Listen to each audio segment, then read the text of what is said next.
Well, I think you bring up a really good point about, why do people keep gathering? Why do people keep going to churches? And this is a bit of a long question for you, but you have this character of Max Baxter, and he's the ex-husband of Zoe.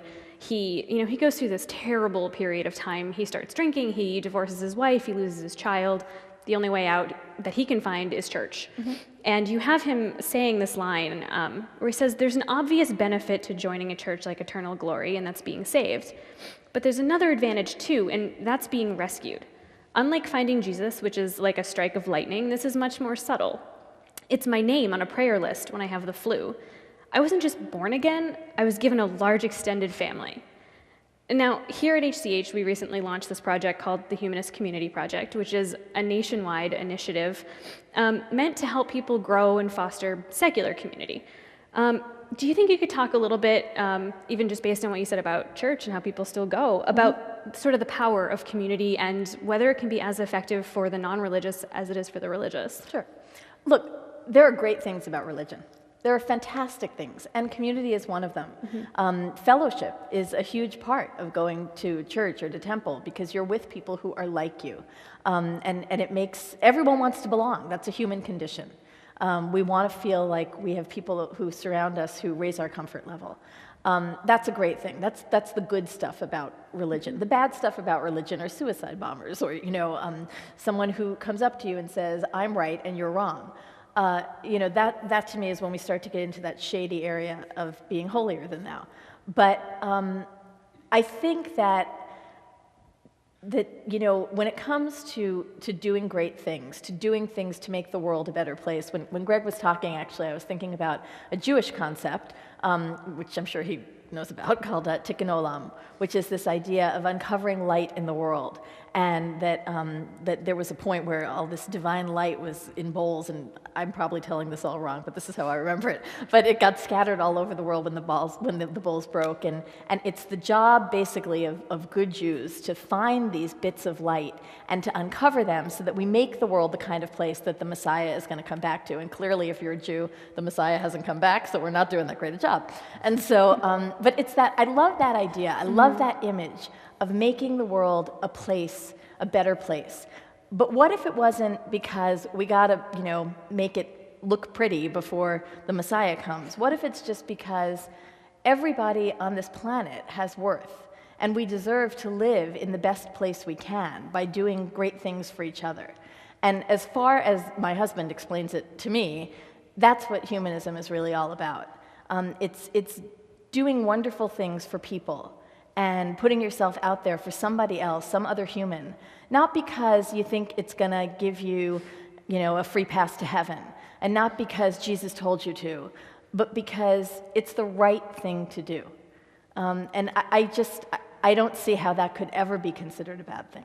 Yeah, absolutely. And I mean, here at the Humanist Chaplaincy at Harvard, I know we're winding down our semester now, but we have, times available every single Sunday for anybody who wants to join us to talk, to discuss ways of making the world better, which we do. We do so much community service. You can talk to Chris Stedman. Be happy to give you some examples. So this is actually my last question for you. Tonight's event has been about identity, humanism, love, family, a whole bunch of things.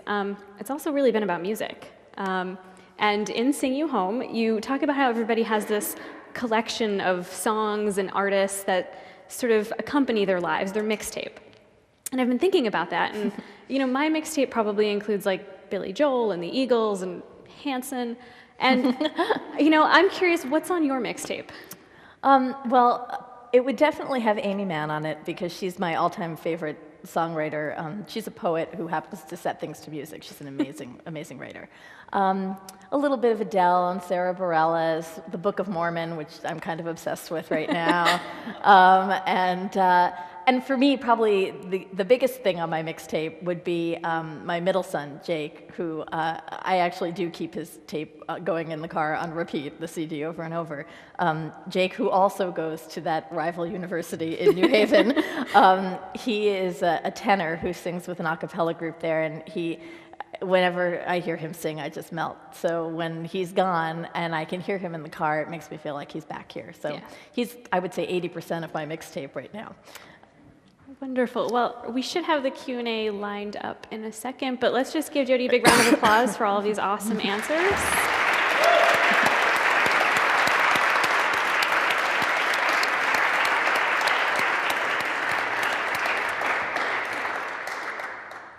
Okay, so there's only one rule, which is if you give away the ending of a book, I'm going to throw this at you. So.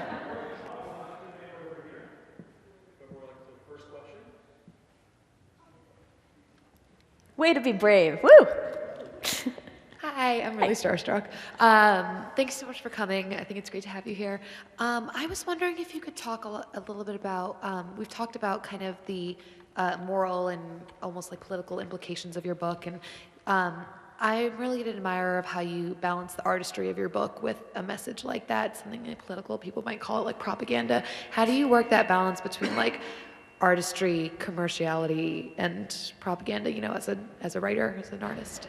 Well, I think you set out to do the best job you can at that moment. There are a lot of writers who phone in their books. You know, there are a lot of writers who hit #1 on the New York Times list who don't even write their own books anymore. And I can promise you, I will never do that. I can't even imagine doing that. You know, there's that, for me, it comes from inside, and it's a personal ethic to do the best that I can at any given moment, which is why I try to challenge myself in some way that I haven't been challenged before when I sit down to write a book. Whether that means doing something very complicated with time, or with narrative voice, or trying to write sections in reverse, or right now, the book that I'm writing, I'm telling you, World War II history is going to be the death of me. It's so hard.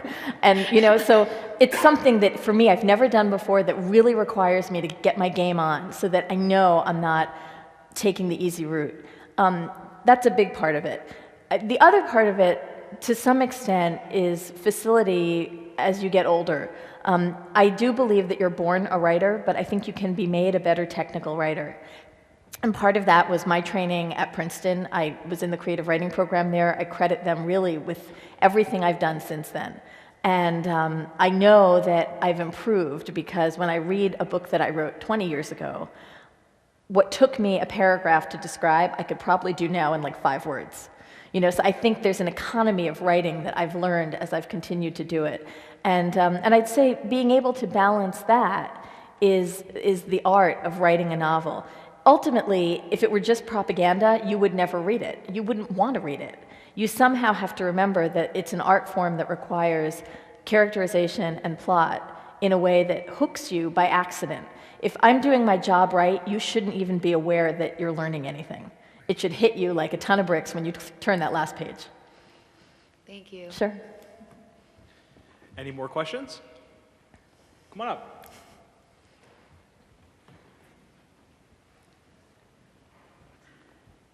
Please feel free to line up. Anyone else who wants to ask a question? More than welcome.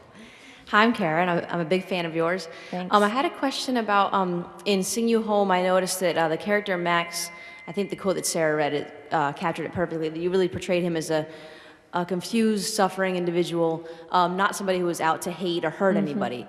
But then Pastor Clive and Wayne Preston had a very different persona that seemed to really draw him in and almost trap him. And I was wondering, I guess, if you could talk about how you made that decision. That was a really important decision, and it was really hard to write because I wanted to hate Max. I really did, and I couldn't because I don't blame him. And I think there are a lot of people I personally have met in my life who are like that. People who I may think privately, boy, are you crazy. But, you know, I think it's not their fault. It's something they've been raised with. They've never spoken to someone who's lived another way. They've never had a conversation with someone who believes something differently from what they believe. There are, unfortunately, a lot of people I've met in this country who are like that. And I wonder, and I struggle with this, and I continue to, it's a question I keep asking in my books, can you blame somebody for believing what I would call the wrong thing, or the unethical thing, or the immoral thing, if that's all they ever knew? You know, and Max, I think he qualifies, because that to him is so tied into pulling his life back together when he was pretty much on the verge of, you know, winding up in a ditch somewhere dead. I don't think he can separate himself from his church. And of course, Max's journey as a character is to do just that. And ultimately, he plays the church in this book, which is why you don't hate him.